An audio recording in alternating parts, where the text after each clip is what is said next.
The persecution of Christians in modern society is a pervasive and complex issue stemming from a multitude of factors.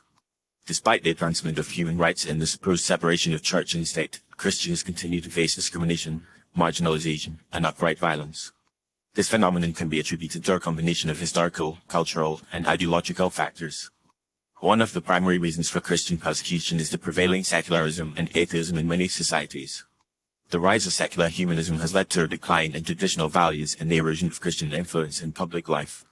Many individuals and groups, driven by a desire to create a more progressive and enlightened society, view Christianity as an obstacle to progress. This has resulted in a pervasive anti-Christian bias, where Christians are often stereotyped as being intolerant, close-minded, and bigoted. This misconception has led to the exclusion of Christians from public discourse, the marginalization of Christian values, and the suppression of Christian expression. Another significant factor contributing to Christian persecution is the growing influence of radical ideologies. The spread of extremist ideologies, such as Islamism and militant atheism, has created an environment where Christians are increasingly vulnerable to attack. In many parts of the world, Christians are subjected to violence, intimidation, and coercion, simply because of their faith.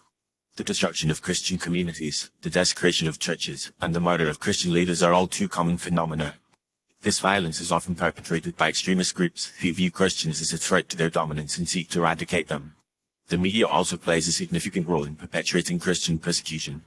The perpetuation of negative stereotypes and the biased reporting of Christian issues have contributed to a climate of hostility towards Christians. The media's tendency to focus on the flaws and shortcomings of Christian individuals and institutions, while ignoring the positive contributions of Christianity to society, has created a distorted public perception of Christians. This has led to a situation where Christians are often viewed with suspicion, distrust, and even contempt. Furthermore, the ascendancy of relativism and moral subjectivism has also contributed to Christian persecution. In a society where moral truth is seen as relative and subjective, Christian values and principles are often dismissed as being intolerant and judgmental. The notion that Christians have a monopoly on truth is seen as being arrogant and exclusivist, and therefore deserving of ridicule and rejection. This has led to a situation where Christians are often marginalized and excluded from public discourse, simply because their views are seen as being too rigid or dogmatic. In addition, the rise of identity politics has also played a significant role in Christian persecution. The emphasis on group identity and the promotion of minority rights have created a culture where Christians are often seen as being part of the dominant culture, and therefore not deserving of protection or recognition. This has led to a situation where Christians are often excluded from the narrative of victimhood, and their experiences of persecution are ignored or downplayed. Finally, the failure of Christian leaders to effectively engage with modern society has also contributed to Christian persecution. A lack of effective evangelism, the failure to address social justice issues, and the inability to articulate a compelling vision for Christian living have all contributed to the decline of Christian influence in public life. This has created a vacuum that has been filled by secular and radical ideologies, which have further exacerbated the persecution of Christians. In conclusion, the persecution of Christians in modern society is a complex and multifaceted issue, stemming from a combination of historical, cultural, and ideological factors.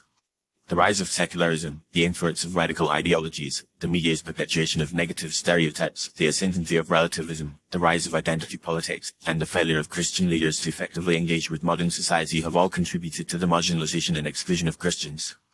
As a society, it is essential that we recognize the value and contribution of Christianity and work towards creating a more inclusive and tolerant environment where Christians can freely express their faith without fear of persecution or reprisal.